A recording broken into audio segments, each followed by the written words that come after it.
திரும்பவும் ஸ்க்ராட்ச்லேருந்து ஸ்டார்ட் பண்ணுறேன் அப்படின்ட்டு இன்றைக்கி டே 1. டே 1ல் எப்பவும் போல் கை கால் ஆட்டிக்கிட்டு சில வார்மப் ஒர்க் அவுட்லாம் போட்டுக்கிட்டு அப்படியே சும்மா பட்டி டிங்கரிங்லாம் பார்த்துட்டு இருக்கிறதுலே கொடுமையான விஷயம் என்னென்னா எனக்கு டிசிப்ளின் டிடி காசுன்னு எதுவுமே கிடையாது. பாஸ்ட் 1 வீக்காக ஒழுங்காக ஒர்க் அவுட் போடாதனால கொஞ்சம் மண்டை சைக்காயிட்டேன். ஸோ அதனால் நேற்று நைட்டு சுத்தமாக தூக்கமே வரல. அதனாலேயே இன்றைக்கி வெறியாகி கொஞ்சம் ஜிம்முக்கு கொஞ்சம் ஃபாஸ்ட்டாகவே வந்துட்டேன். நம்ம போட்டுட்டு இருந்த வார்மப்பை பார்த்துட்டு நம்ம ஜிம்மில் லோக்கி ப்ரோ வந்து நானும் அவங்க கூட புஷ்அப் போடுறேன் அப்படின்னு சொல்லிட்டு இன்ட்ரெஸ்ட்டாக வந்தார். ஸோ புஷ்அப்லாம் போட்டு விட்டு புல்லப் போட்டு ஸோ எப்பவும் போல் என்ன ஒர்க் அவுட் போடுறதுன்னு யோசிச்சுட்டு இருந்தேன். அப்போ தான் தோணுச்சு நீ தொடகரி ஒர்க் அவுட் போடலாம்.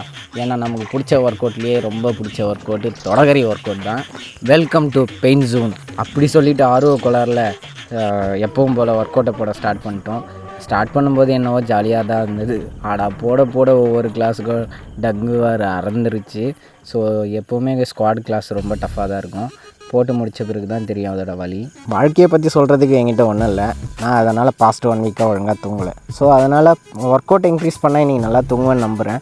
ஸோ எல்லா ஒர்க் அவுட்டும் முடிச்சுட்டு ஃபைனல் டச்சாக வந்து காப்ஸ் போட்டேன். காப்ஸ் போட்டு லோக்கி ப்ரோவும் காப்ஸ் போட்டுட்டு இருந்தார். ஸோ நான் கிளாஸ் முடிச்சிட்டேன் ப்ரோ, நாளைக்கு மீட் பண்ணுவோம், டாட்டா பை பை சொல்லி வந்துட்டேன்.